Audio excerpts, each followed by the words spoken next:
Hello, this is Mike with TCAT's Deep Vinyl Tracks. It's been a while, I know it's been about 8 months since I've posted a video, and I thought now would be a good time to do one. I just recently watched JT's from JT's Record Room. I just seen his contest announcement video about reaching 3,000 subscribers, and he wants to celebrate reaching that milestone. So he kind of inspired me to come back and do a video, and maybe even I thought maybe I'd even try to catch up on a few things that I've found over the last 8 months or so. Just a few of the things, though, not everything. And so I wanted to go in and do this and make an entry to JT's contest. So, to do that, JT has several different things he wants us to do. He wants us to go in and, of course, make a video. That's the first step. Make a video like this one. And you can go in there and make an announcement on his video announcement page that you did that you posted it. The second thing you should do is shout out one channel. And I want to shout out another channel that hasn't been around for a while yet. The vinyl community member is still active, and I'm hoping that this will help inspire him to post some more videos, because it's been about 2 years since he's done one. But that is David at Your Vicar of Vinyl. And it's been like, 2 years since he's done one. But he did reach out to me about a week ago, asked what I was up to and everything, so I thought I would mention him on here. Go in and check out his channel. He's got some really good videos where he shows what he has found. So that's the second part of this, is to do this shout out. The third thing is to show 3 food related album covers or gatefolds. So I picked out 3 out of my collection. This first one is a live album from Little Feat, and the album is called Waiting for Columbus. Not always a big fan of live albums, but this one here is one of the better ones out there that I highly recommend. And there's the food portion of the contest. It's the little figure they put on here. It's got a tomato head, so I thought that would be a good one to show.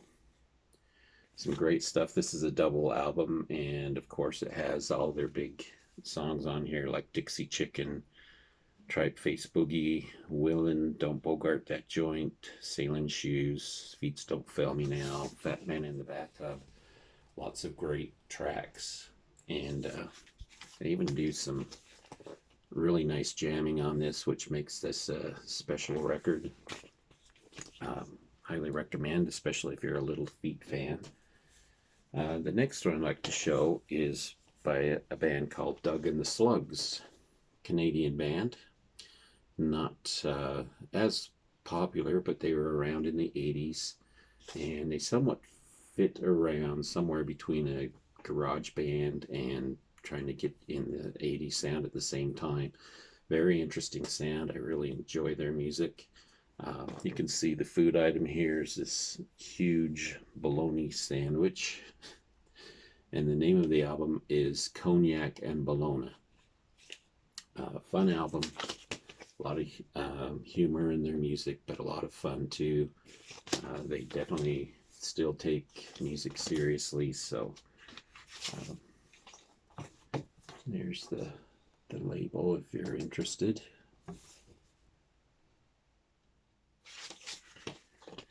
And the third one is a more popular one from the band The Who.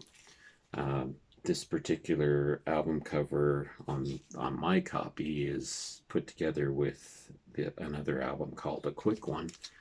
But The Who Sell Out. This portion of the cover shows, of course, Roger Daltrey with a bunch of baked beans. And there's your food item for The Who Sell Out.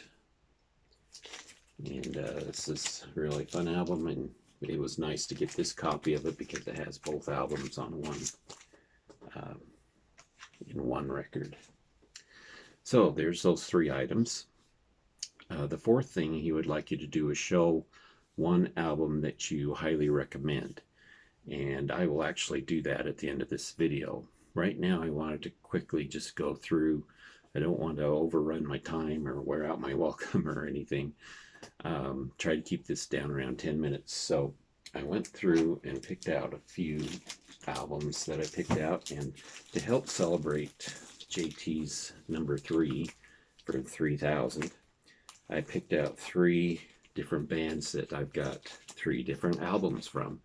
And these were albums that I've never shown on my channel before, so because I just recently picked them up over this past year. So I thought I'd go through and show them. So the first band is 3 albums by the Grateful Dead. So I picked up their 2 of their very early albums, more their psychedelic albums that I didn't have in my collection before. This one is an unpronounceable name, but it's Aoxomoxoa. Not sure how you would pronounce that, but this is a reissue of that album, and it's in their psychedelic years. Like I said, has the songs China Cat Sunflower on it, Dupree's Diamond Blues, Doing That Rag, St. Stephen, some of their very popular songs from their concerts. And it comes on the Warner Brothers Green label, or a rendition of such. And I also picked up the 50th anniversary remaster of Anthem of the Sun. 2 very nice, colorful covers in Grateful Dead's discography. And again, there's the same label. And the third one is one I recently found actually in a thrift store, and it's probably one you see around quite a bit, but it's Grateful Dead's In the Dark, one of their later albums. And this is one that was actually a grower for me. At first I wasn't too thrilled with it when I remember it coming out, and but it's one that once you've heard the songs a couple of times, they tend to be songs that grow on you and you have to listen to. So there's 3 from Grateful Dead. The next band I want to show that I recently got 3 albums for is a more recent band, one that I really love, and I've been wanting to get albums from them for quite a long time, but that is Gorillaz. This is their debut album. Now the Gorillaz, of course, is a band that, that's what the inner sleeve looks like. It's a band that is kind of an internet-generated band. And so they're all animated. They're not real, well, they're real people doing the music, of course, but the actual characters are not real. They're cartoon characters. This is a mix of trip hop, hip hop, and I don't know, a lot of everything in it. It's just great music. I really enjoy it. And this is their debut album. I also got their follow-up, which is G-Sides, which has a variety of different cuts and different songs that were left off of that original album. Again, there's the inner sleeve. And that's the label.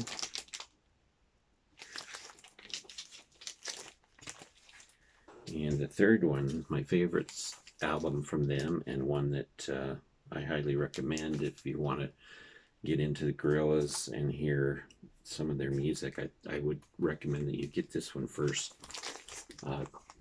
Demon Days, just an excellent album, one of my all-time favorite albums. And it's this particular copy is a double. It's spread across two records. And this has the great song Dirty Harry on it. Feel Good Incorporated, which was quite a popular song for them. And just really love this album. So if you want to hear more about the Gorillaz, about their music, I would highly recommend you pick that one up. So there's 3 from them. The last artist I want to show is one of my favorites. I've never owned these albums by this person, so it's great to have them part of my collection now. This is Steven Wilson, one of his solo albums, Hand Cannot Erase. This was his last, I guess, progressive album. Excellent album, highly recommended again. If you love Porcupine Tree, you'll love this album. Just great music all throughout this one. And also comes across two albums.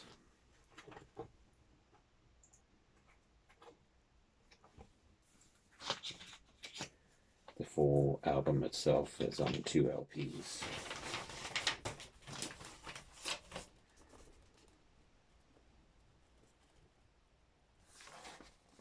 There's the hype sticker. And one that apparently the Steven Wilson fans did not like as much, and maybe my expectations weren't that high for it, so I kind of always avoided it. But I decided to go out and finally get this one, and I'm glad I did, because I really love this album, The Future Bites. Probably less progressive than some of his others, but there's still a lot of progressive elements to it, and I really love this album. Just love this album. Steven Wilson is quite an amazing songwriter. It comes with this booklet inside. Different pictures, all the words are all there. And last of all, this would fulfill number 4 of the requirement for JT, and that is show an album that you highly recommend. Now, Steven Wilson is part of this album, even though it's a different band. Steve Wilson is one of the main people from this this particular group, and it's not Porcupine Tree. It's a band called No Man. And this record is called Schoolyard Ghosts. It's kind of hard to see the picture because it's there. That shows up pretty good there. No Man has actually put out quite a few albums. Steve Wilson has always been a big part of that band, but it hasn't been that it's not quite a popular group for some reason, and probably because the music is not what you'd expect from Steven Wilson. It's more centered along kind of a dance feel to it, kind of experimental pop. Robert Fripp has collaborated on a lot of their albums, but this album is just stupendous.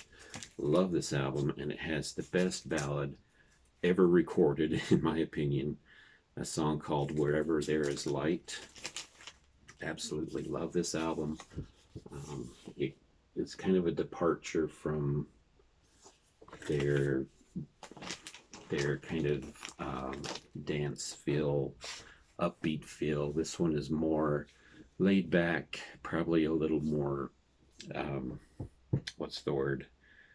Not quite ambient, but verging on that in some places. Just love that album. Anyway, that's my highly recommended album. I already went over 5 minutes more than what I said I would, because I said it would be 10 minutes, so it's been 15. Sorry about that. Thank you so much for watching this, and I hope to be making a lot more videos soon. So I apologize for being gone so long, but thank you for welcoming me back, and thank you for watching this video. We will talk to you later.